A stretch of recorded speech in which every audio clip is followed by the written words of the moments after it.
I overheard my fiancé. He believes all my lies. The wedding trap is set. My heart shattered. I whispered, "No more." Then I played the recording for both our families at the rehearsal dinner and walked out forever. She was left stammering amidst the chaos, her perfect plan detonating in her face.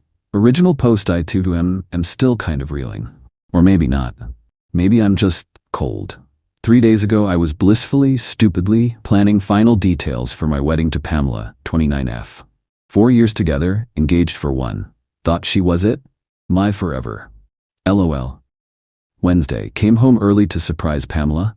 Apartment was quiet. Heard her voice from her office, the spare room. On the phone, animated. About to walk in, then her laugh. A laugh not meant for me. Pamela, oh my God, Nicole, he's so clueless. He actually thinks I'm madly in love with him. The wedding is in 3 weeks. The trap is set. He believes all my lies. Once that ring is on my finger and the papers are signed, I'm golden. His little inheritance isn't much, but it'll be our inheritance then, won't it? Enough for a very comfortable start once I reevaluate things.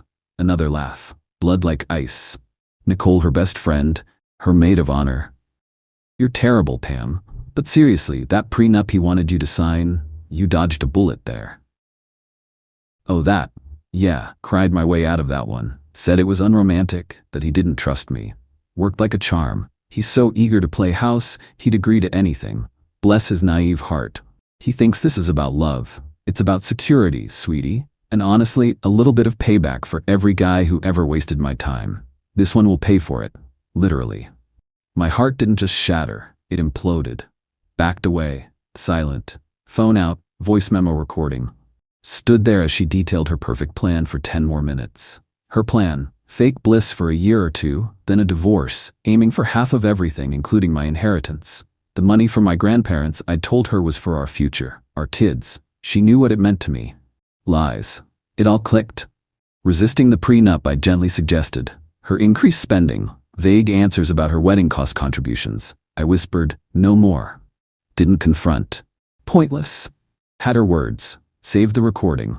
Multiple backups, cloud, thumb drive, private email. Next 2 days, agony. Went through motions. Wedding talk, vendor calls. Pamela, all fake smiles and affection. My skin crawled. Every touch a burn. Played along. For now. Rehearsal dinner tomorrow night. Both families, friends. About 50 people at her pricey restaurant choice. She thinks it's her triumph. She has no idea what's coming. Haven't slept. Just been planning. Methodically. My parents know. Played them the recording. My mom cried. My dad looked murderous. They're with me 100%. They'll be my witnesses. Tomorrow. It all goes down tomorrow. Update 1. 12 hours post-rehearsal dinner. It's done. Hotel room now. Phone's blowing up, ignoring it. The rehearsal dinner. Pamela was radiant. Her blush pink dress probably cost a mint. Her parents, Scott and Ruth, beaming. Her sister Catherine, bridesmaid, smug. Nicole, MOH, practically vibrating. I was dead calm. Got through the venue rehearsal, then dinner. Speeches. Her dad gushed about how lucky I was, Pamela being such a prize. Almost snorted. My turn. Stood up. Cleared throat. Pamela watched with those wide, innocent eyes that now made me sick. Me? Thank you all for being here. This was meant to be a celebration of love, commitment. Pamela and I have been on a journey. Paused. Looked around. Made eye contact with my parents. Mom nodded. But it seems my journey with Pamela has been based on a very different understanding of what commitment meant. Pamela, you often talk about honesty, trust. Her smile wavered. Slightly. Me. So in the spirit of honesty, I have something I'd like to share. Something you all need to hear. Especially you, Pamela, and you, Nicole. Scott and Ruth, listen closely to what your daughter truly values. Pulled out my phone and a small, powerful Bluetooth speaker from my suit jacket. Connected it, pressed play, the room silenced. Pamela's voice filled the air.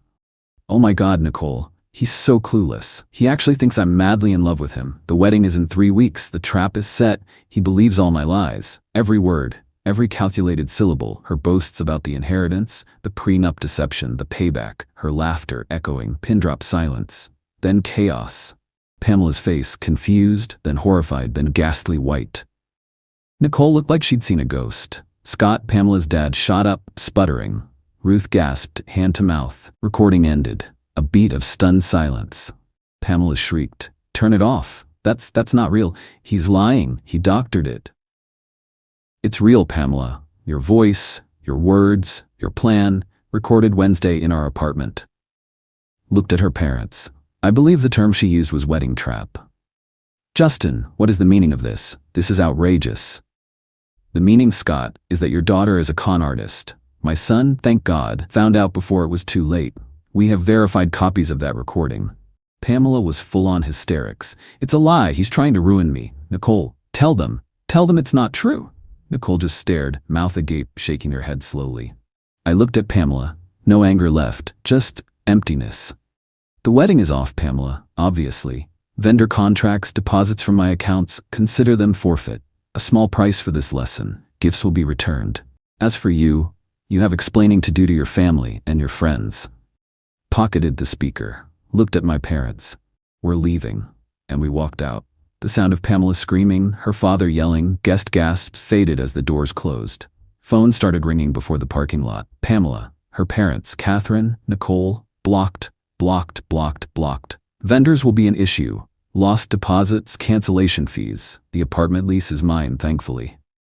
Major wedding expenses from my dedicated wedding fund. I'll eat those costs, cheaper than a divorce from her. She was left stammering amidst the chaos, her perfect plan detonating in her face. A huge public mess, but a clean break. Or the start of one. First thing Monday morning, after a restless Sunday, I had the locks changed. It wasn't cheap, especially for a weekday call-out, around $300, but worth every cent for peace of mind. Update 2, 1 week later, wild week. The fallout is extensive. My lawyer, Mr. Evans, got him recommended by a colleague and on the phone by Monday afternoon, has been earning his retainer. Pamela and her family are in full meltdown. A mutual acquaintance texted OMG dude epic, said Pamela went full banshee after we left the dinner. Accusations, denials, tears. Her parents humiliated. Most of their friends horrified. The entitlement escalates. Day after the rehearsal dinner detonation, emails started. Not Pamela, too cowardly now, but her father, Scott. Subject: urgent, financial ramifications and slander. He claimed I'd publicly humiliated and slandered Pamela. Demanded I pay for their wedding expenses, Pamela's dress, accessories, shower costs her mom threw, plus $25,000 for emotional distress and reputational harm, to be transferred within 48 hours to begin to make amends. That was beyond ridiculous. Mr. Evans drafted a polite, firm reply. Recording is authentic. Truth is absolute defense to slander. My wedding expenses from my fund are my loss. Their expenses are their own, given Pamela's actions. Further demands for money will be considered harassment. Then Catherine, Pamela's sister, group chat with me and a few of my friends who immediately forwarded it with eye roll emojis. Catherine, Justin, you're a monster. Pamela is devastated. She loved you. This is all a huge misunderstanding. That recording was her joking, taken out of context. You owe her an apology and you need to fix this. People make mistakes. You're ruining her life over a stupid joke. A stupid joke? Defrauding someone of their inheritance is a stupid joke? The delusion is strong. One of my friends replied, Catherine, we've all heard the tape. No context makes the wedding trap is set a loving jest. Your sister got caught. Justin owes her nothing. Catherine's response, angry emojis, then left the chat. The Supporters Club. Pamela has diehard supporters, a couple of cousins, 1 or 2 ditzy friends buying the joke narrative. Vague, passive-aggressive posts on social media about cruelty, people who can't take a joke, how Pamela is the real victim, tagging her, sending love and strength. Pathetic. Dirty trick attempt 1, the apartment. Midweek, call from building security. Pamela and her mother Ruth showed up demanding access. Pamela crying, left her medication, all her important documents inside. Security called me first, told them no entry. I'd arranged for her belongings to be packed and retrieved, supervised. Ruth apparently threw a fit in the lobby, calling me heartless. Pamela sobbed. They left after security threatened to call police for disturbance. I was just glad her brother Brandon, who I'd always found to be the most level-headed of the bunch, though quiet, wasn't with them participating in that charade. The important belongings. Mr. Evans strongly advised getting her things out professionally to avoid any claims. It took a couple of days to coordinate, but by Wednesday, a bonded packing service meticulously inventoried and moved all of Pamela's identifiable belongings into a secure storage unit. Another $700 gone, but it cut off another potential avenue for her drama. Mr. Evans then sent a formal letter to Scott detailing how Pamela could arrange collection, at her own expense, of course. The sheer audacity. Tries to scam me, gets caught, then demands access, plays victim. Her mother enables this. The money, big wedding vendors mostly understanding. Venue keeps large deposit, contract fair. Caterer too. Photographer, 50% refund if he rebooks. Florist, total loss. All in, I'm out maybe $20. Expensive lesson, but infinitely cheaper than marrying her. Close the barely used joint wedding planning account, mostly my money. Personal account secure. The slight vulnerability. One night, 3 a.m. It hit me. Not the money.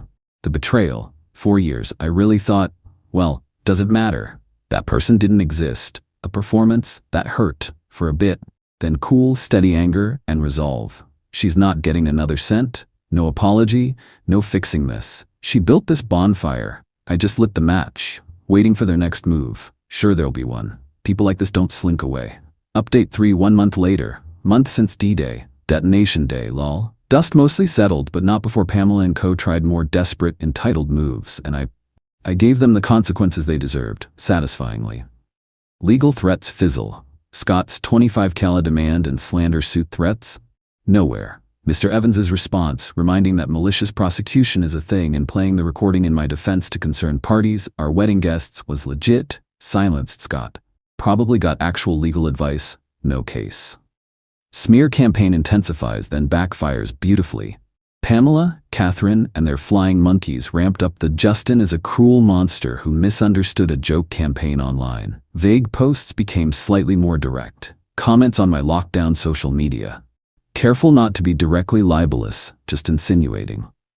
Pamela, after a week of silence, plotting, probably, posted a tearful, worded non-apology on her public Instagram. My heart is broken by the misunderstanding that has shattered my world. A private joke was cruelly twisted and used against me. I only ever loved him. I'm a victim of misinterpretation and malicious intent. Please pray for me as I try to heal from this devastating betrayal. Pics of her looking wan. Initial comments, sympathetic from her echo chamber. This is where I decided I'd had enough playing purely defensive. My revenge, the truth offensive, didn't say a word myself. Took that original, crystal clear voice recording, all 10+ minutes, not just dinner highlights, and uploaded it to a popular, anonymous file sharing site. Created a new, anonymous throwaway social media account. Posted a simple message. For those interested in the full context of Pamela's last name's private joke, she claims was cruelly twisted. Here is the unedited audio. Listen for yourself and decide who the victim is. Link to audio file. Used that anonymous account to reply to every single one of Pamela's supportive comments on her victim post, to Catherine's posts, and her flying monkeys posts, with that simple message and link. Also DM it to key local community group pages and gossip forums Pamela and her family frequented. The effect was glorious. Hours later, link was everywhere in our social circles. People listened, heard all of it. The coldness, financial trap specifics, contempt for me. Admission of prenup deceit. Nicole's full complicity. No misunderstanding, no out of context. A full confession of premeditated fraud. Pamela's victim post was suddenly flooded with new comments. The vast majority were scathing, quoting her own words back at her. Of course, a few keyboard warriors and distant relatives tried to spin wild theories or yell about privacy. Ironic, huh? But they were largely shouted down or ignored. The general consensus, especially in our actual community, was clear. Pamela was a fraud. Pamela deleted her post within 24 hours, then her entire Instagram. Catherine went private. Nicole vanished from social media. Too late. Audio was out, like glitter. Can't get rid of it. Fallout for them via grapevine, now very pro-Justin. Pamela, pariah, old friends dropping her. Fence sitters now team Justin. Nicole too faced a reckoning. The full audio didn't just circulate socially. Someone, likely another disgruntled former friend of hers or Pamela's, made sure a transcript highlighting Nicole's enthusiastic complicity, along with a link to the audio, landed on an industry ethics watchdog site, naming her and her employer. She works in a very public-facing finance role, where trust is paramount.